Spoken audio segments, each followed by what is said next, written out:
Ô, Conde, olha, eu no dia que ele falou, foi domingo que ele fez essa manifestação, eu fiz até um Twitter, na hora, dizendo o seguinte, que ele não estava coberto, naquela manifestação dele, ele não estava protegido pela imunidade parlamentar. Ele não estava no ato, né? Ali era um ato político, porém, não era um ato no exercício da função dele como parlamentar. E a forma como ele se dirigiu aos professores é um incentivo para a política fascista de ódio em curso no Brasil. Então, o pai dele, os seus irmãos e o grupo que o segue são os representantes no Brasil do fascismo. Quero colocar isso sempre com muita clareza. E sempre incentivando política de ódio. Política de ódio que tem levado à morte de diversas pessoas, inclusive nas escolas públicas. O pai dele é que incentivou, durante a campanha eleitoral, que sequer era para ter sido candidato a presidente da República, ele apontava a arma na direção do cidadão. O pai dele incentivou, como presidente da República, e ele também como deputado, o uso indiscriminado de armas. Fazia a comparação. Não vou dizer que nem infeliz, ele fez com intenção mesmo, Conde. Essa é o papel deles. O papel deles, o confronto político deles é isso. Eles querem instituir o fascismo no Brasil. E por isso que nós, por outro lado, temos que estar o tempo inteiro na luta forte contra o fascismo, e que eu considero em etapas. Tivemos a primeira etapa de enfrentamento ao fascismo com a vitória do presidente Lula, vitória eleitoral do presidente Lula para presidente da República. Tivemos uma segunda vitória contra o fascismo, tornando o Bolsonaro inelegível. Mas não acabou. Temos que exigir mais. Temos que exigir que o Bolsonaro seja processado e, ao final, condenado criminalmente por todos os atos fascistas e de ódio que ele praticou durante o exercício do cargo dele de presidente da República. Então, está tudo aí, está tudo documentado. As provas estão postas.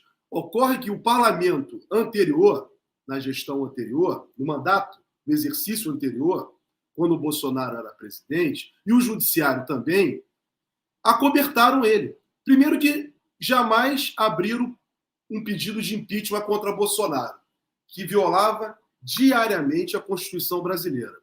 O Poder Judiciário, no caso, o próprio Tribunal Superior Eleitoral, que agora, nessa nova configuração política brasileira, veio tornar Bolsonaro inelegível, mas, durante o mandato de Bolsonaro, aceitou a manutenção e a validade da chapa Bolsonaro e o seu vice-candidato, o Mourão.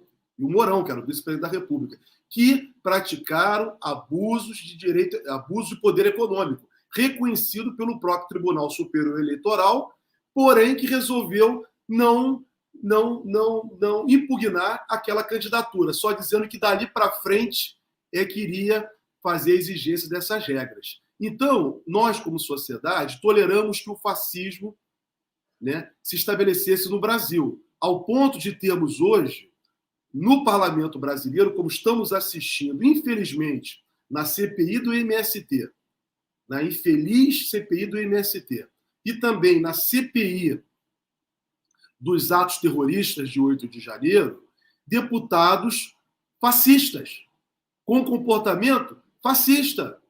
Basta ver o que ocorreu exatamente ontem, né, na CPI, lá da CPI do 8 de janeiro, né, quando uma deputada de São Paulo foi fazer a sua manifestação e foi agredida por um fascista, que veio com deboches provocando a deputada, né? E o presidente da CPI não fez absolutamente nada. Simplesmente falou, vou mandar apurar. Então, quer dizer, isso é... Você está falando, desculpa, Folena, está falando do caso da Erika Hilton? Exatamente. Exatamente, eu coloquei as imagens aqui. Esse caso, foi exatamente esse episódio. Isso é para ilustrar que a fala de Flávio Bolsonaro, do filho de Bolsonaro, agora qual é o nome dele mesmo? Que é deputado de São Paulo. Eduardo Bolsonaro. Que Eduardo Bolsonaro fez domingo é reflexo do que nós vimos ontem na CPI. Ou seja, o fascismo está institucionalizado e vai caber a nós como sociedade, afastarmos, limparmos. A expressão é essa, infeliz essa expressão, mas não tem outra. Nós temos que limpar o país do fascismo. Porque é inadmissível. Ontem aquela CPI deveria ter sido suspensa, Conde. Eu também acho, quer dizer, provocou uma falta de credibilidade geral. Exatamente. Então, o presidente deveria ter interrompido e afastado aquele deputado daquele plenário. Ele não tem comportamento de um parlamentar. Esse não é o processo parlamentar. Mas eles fazem isso, o filho do Bolsonaro, o Bolsonaro, esse deputado e outros deputados, porque nós, como sociedade, até então, permitimos, mas agora nós temos que continuar com essa nossa luta contra o fascismo. E aí vem a ligação da pesquisa também do mercado financeiro aplaudir o governo, né? Aplaudir a medida de aprovação, na verdade, esse aplauso em razão da aprovação da reforma tributária. Ô, Conde, há uma ligação direta, eu tenho que falar isso com você aqui sistematicamente, há uma ligação direta entre o neoliberalismo e o fascismo. Então, esse neoliberalismo, ele está representado, né, as suas forças são as forças do capital financeiro, que não tem nenhum tinquinho de nada de respeito ao ser humano. Foram eles que aprovaram todas as reformas trabalhistas pelo mundo, reformas previdenciárias que têm levado pessoas à desesperança. Foram eles que têm incentivado as guerras pelo mundo.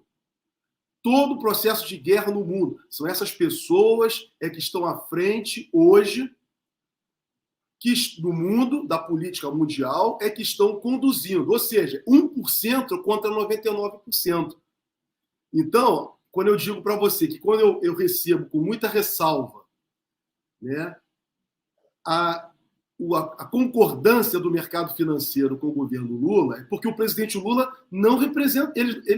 o presidente Lula é o oposto deles. O presidente Lula tem uma proposta diferente. É assim que ele tem nos apresentado até então, para os brasileiros e para os povos do mundo. Então, o fascismo praticado por Bolsonaro, Paulo Guedes, os filhos de Bolsonaro e outros deputados, é exatamente o momento político que nós estamos passando hoje em todo o mundo. Então, Conde, a minha preocupação é exatamente nesse sentido. E o Eduardo Bolsonaro tem que ser processado, tem que ser responsabilizado criminalmente, reparação civil, né, porque o que ele fez contra os professores, uma reparação civil duríssima, tem que ser para que ele tenha que pagar do bolso dele, diante de todo o dano coletivo, dano moral coletivo causado à importante categoria dos professores. Se nós estamos aqui, todos nós, é porque tivemos um professor. E os professores são a resistência do mundo. É eles que nos permitem questionar esse estado de coisa e esse estado de crueldade que se impõe.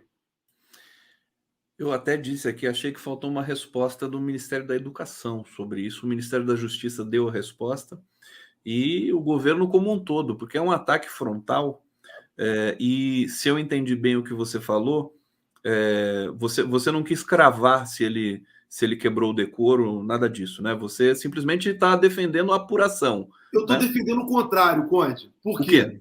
Se eu defender o decoro, a meu ponto de vista, ele vai alegar que ele estava protegido pela imunidade parlamentar, que tem limite, mesmo no parlamento. Então, eu estou defendendo, apesar de ter algumas decisões judiciais que ele poderia estender essa representação parlamentar para fora do parlamento, mas ali ele não estava numa atuação como parlamentar. Sim. Então, eu quero defender que ele tem que ser processado criminalmente e condenado e ser preso. Porque ele não está coberto pela... a minha interpretação é que ele não está coberto pela proteção da imunidade. Pela proteção da imunidade. Você me pediu que fizesse uma análise constitucional. Perfeitamente, uma análise técnica, né? Eu não sei se ele foi representado também criminalmente. Importante a gente saber e difundir essa questão aqui de ordem técnica, mas também, no fim das contas, política, né? Porque... Ele criou uma discriminação, né, Conde? Oi?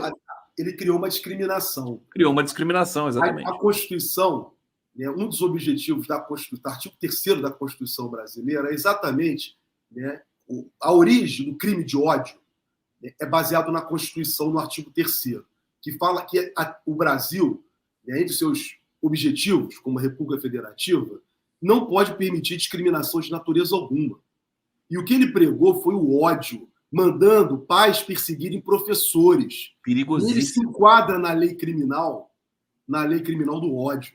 E poderíamos ir até mais, tá? Fazendo uma análise criminal mais profunda, tentar avançar nisso. Ou seja, não podemos permitir que essas pessoas continuem impunes. Já basta o pai dele, que praticou muitos crimes e não foi preso até então.